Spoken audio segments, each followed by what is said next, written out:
Welcome to the Deep Dive. Today, we're tackling something really central to understanding the markets. Stock market volatility. That's right. You've shared a pretty comprehensive stack of research, and, well, our job is to pull out the core ideas. The stuff that helps you make sense of why markets jump around without getting totally bogged down in the weeds. Exactly. We're drawing mainly from this collection, Stock Market Volatility from 2009. It's great because it pulls together a lot of different viewpoints on how to model volatility, analyze it, predict it even. Right. Chapters on everything from continuous time models to Yeah. news impact, trader behavior. It's all in there. It really is. It's like a full toolkit. So for you listening, if you want to get up to speed quickly but still get the important nuances, we're focusing on those aha moments, the Okay. practical bits. We want you to leave feeling like, okay, I get this now, not overwhelmed. That's the plan. Ready to jump in. Let's do it.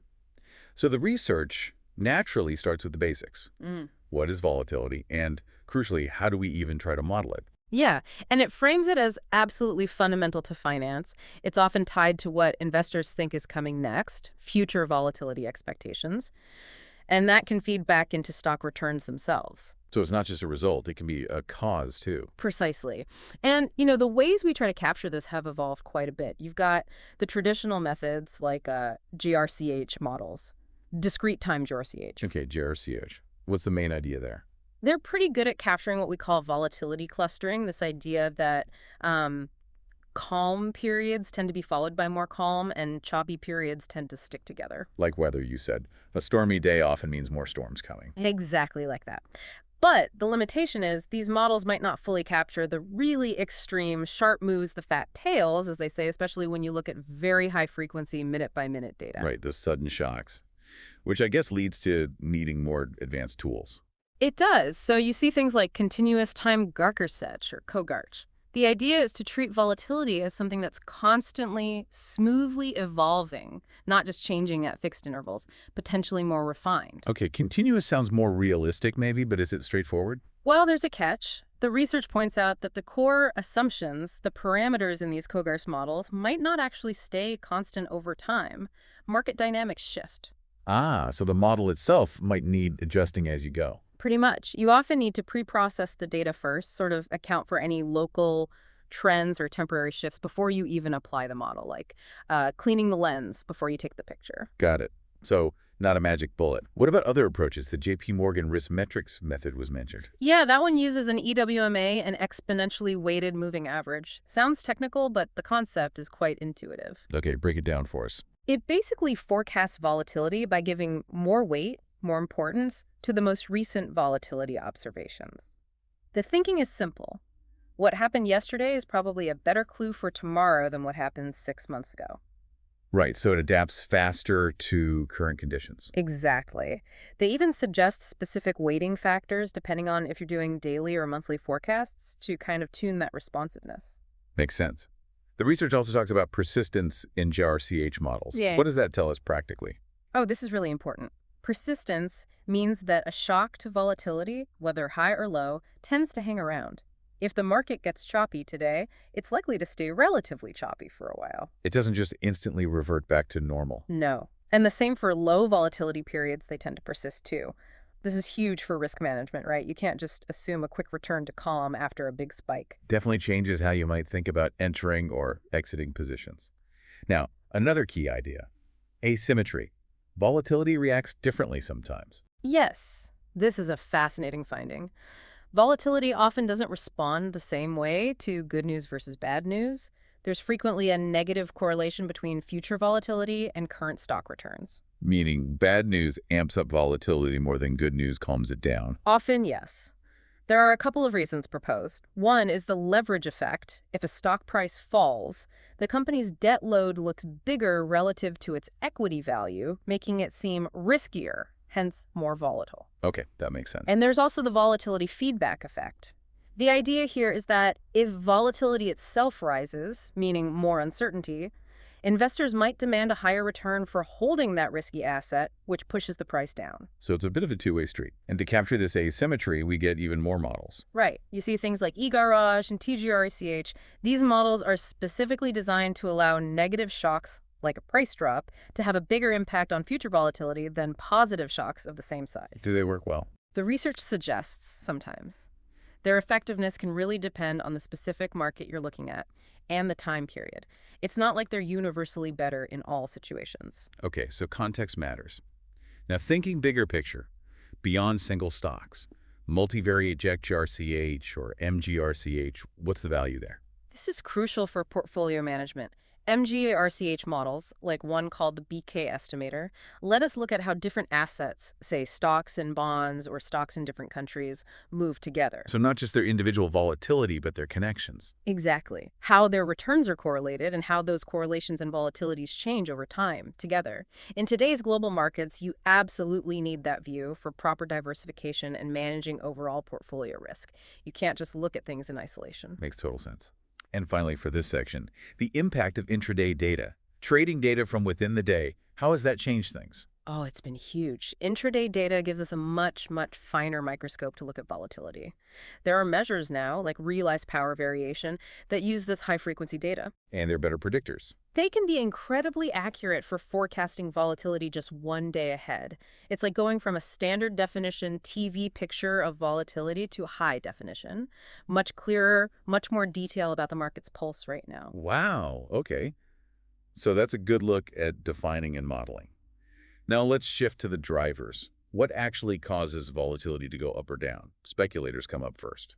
Right, and this touches on the age-old question of who is trading and why. There was some early debate, but the idea of noise traders gets highlighted. Noise traders. People trading not necessarily on solid information or fundamental value, but maybe on sentiment, rumors, or just incorrect analysis. Their activity can potentially push prices around and create instability that isn't really justified by the fundamentals. Like a ripple effect from non-essential information. Exactly. Then there's the news flow, which seems kind of obvious. Yeah, news moves markets.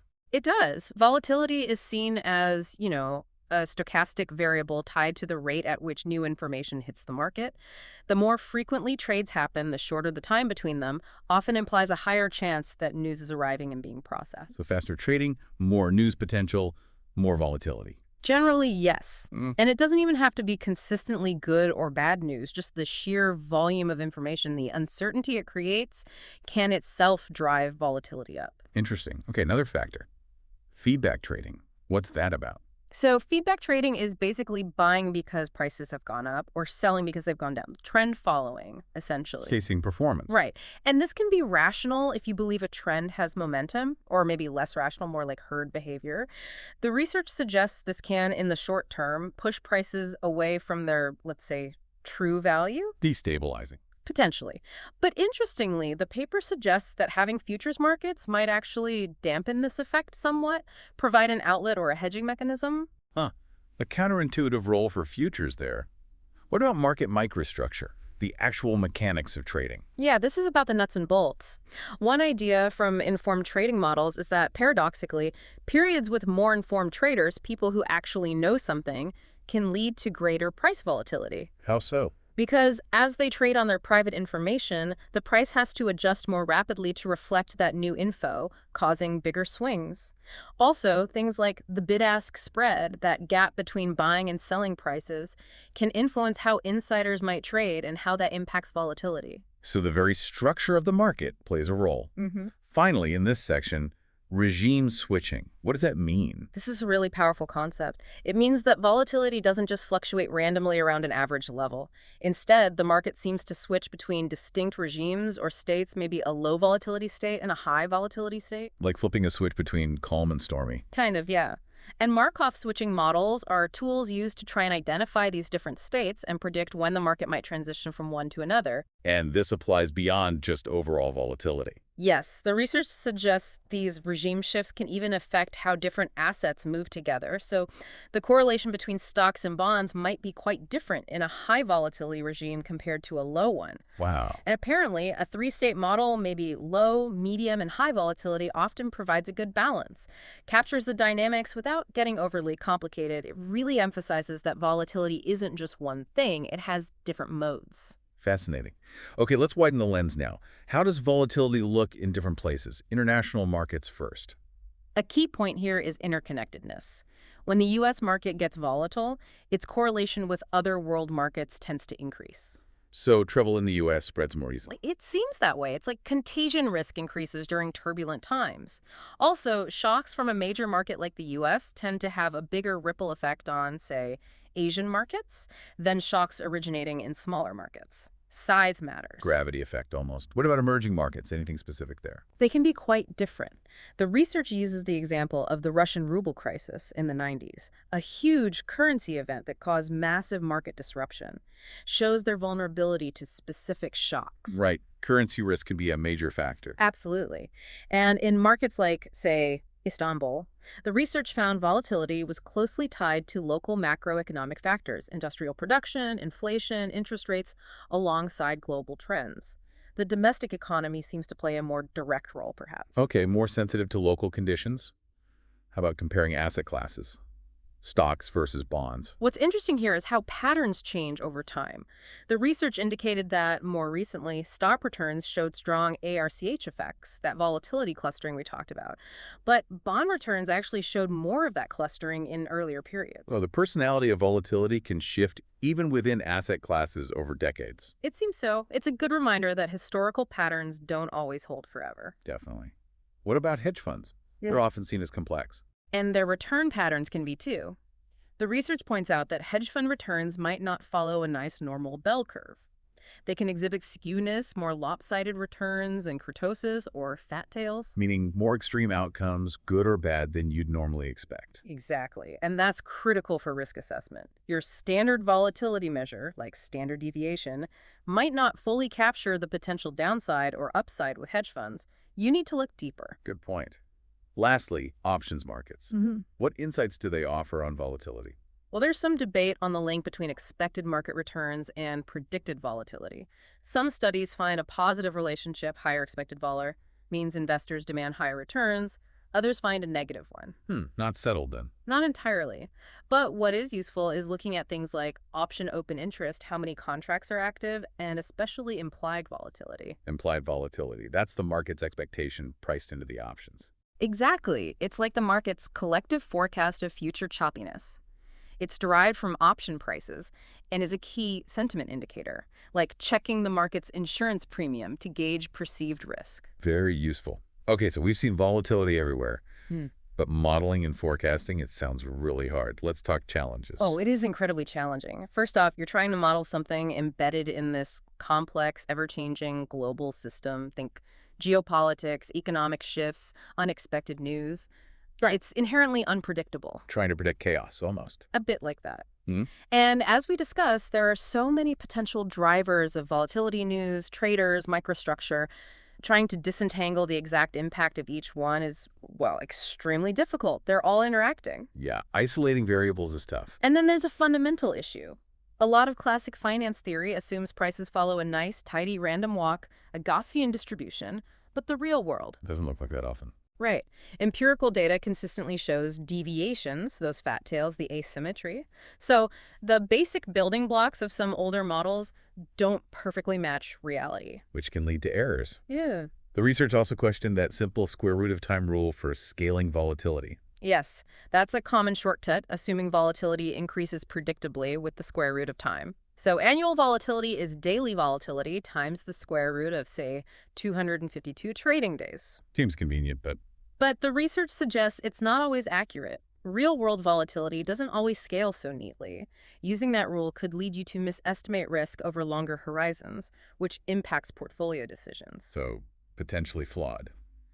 Doesn't matter much in practice. Interestingly, the paper noted it might not drastically change something like your portfolio's Sharpe ratio, which measures risk-adjusted return, but it's still a potential source of error in risk assessment itself, something to be aware of. Okay, and the research really hammers home why getting volatility right is so critical. Absolutely. It's fundamental for so many things. Portfolio allocation, how much do you put in stocks versus bonds, risk management, calculating things like value at risk or VaR to estimate potential losses. Crucial for banks and institutions. Hugely. And derivative pricing.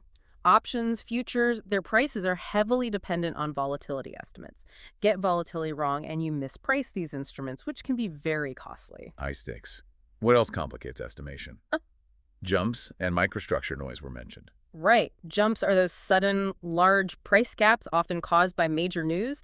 Microstructure noise is the random jitteriness in prices just from the mechanics of trading, bid-ask bounce, that sort of thing. So potholes and road grit, basically. Good analogy. Both can obscure the true underlying volatility you're trying to measure, making estimation harder and potentially less accurate. And finally, an interesting link was made to forecasting company default. Yes, the idea is that models using stock prices, which incorporate market volatility and sentiment, might actually be better at predicting corporate defaults than models relying purely on accounting data. Why is that? Because the market can sometimes sniff out trouble, like financial distress or even fraud or political risks, faster than it shows up in official financial statements. The stock's volatility might be an early warning signal. Fascinating. So volatility isn't just theory. It has real practical consequences. Let's talk applications. Risk management seems the most obvious. Absolutely fundamental. For any investor, understanding potential price swings, volatility is step one in making informed decisions and managing how much risk you're comfortable taking in your portfolio. And it's not just about avoiding risk, right? These models can help strategy. Definitely. The research suggests that using time-varying volatility models that recognize volatility changes, can lead to more dynamic portfolio allocation. Meaning, instead of a fixed asset mix, the model might signal you to, say, reduce exposure to risky assets when high volatility is expected, and maybe increase it when things look calmer. It allows for more tactical adjustments. Being more nimble, adapting to the environment. Exactly. And building on that, the regime switching models we talked about, they have practical uses too. How so? You can potentially construct portfolios designed to perform differently, or perhaps more robustly, across those different volatility regimes, high, low, medium. So you're building in resilience to market condition changes. Proactive rather than just reactive. The link between macroeconomics and volatility also has practical value. Big time. If you analyze how things like inflation, interest rate changes, or GDP growth have historically impacted market volatility, it can give you valuable context for your current investment strategy. Like if inflation is forecast to rise, and that usually means higher volatility. You might adjust your portfolio to be more defensive, perhaps. It's about using the big picture to inform specific decisions. Makes sense. Even things like the volatility of a specific company's earnings matter. Yes, the research mentioned bank revenues. If a bank's income stream is very volatile and unpredictable, investors are likely going to demand a higher return or risk premium to compensate for that uncertainty. Volatility impacts valuation directly. So it filters down to individual stock prices. And lastly, the changing correlations between assets. Why is that so crucial? This is key for diversification and hedging. The fact that stocks and bonds, for example, don't always move in relation to each other in the same way is critical. Because your diversification might fail when you need it most. Precisely. Correlations often increase during market crises. Everything goes down together.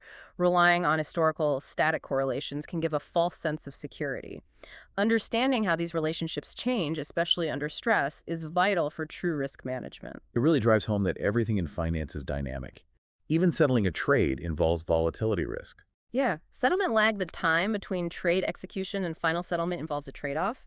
Faster settlement might cost more, slower might save money, but increases the risk that the price moves against you or the trade fails, especially in volatile markets.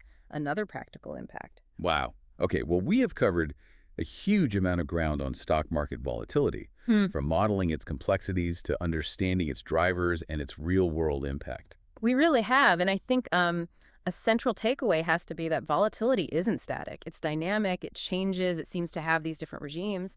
Recognizing that time-varying nature is just absolutely critical for navigating market risk today. A static view is definitely risky. Very much so. So here's a thought for you to consider.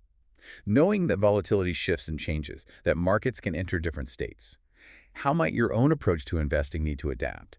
How can you build in flexibility to manage that risk and maybe even find opportunities in those shifts? Yeah, it's a great question. This deep dive really highlights how a fixed view of risk can be, well, misleading in today's world. And there's always more to learn. Always. The study of volatility is vast.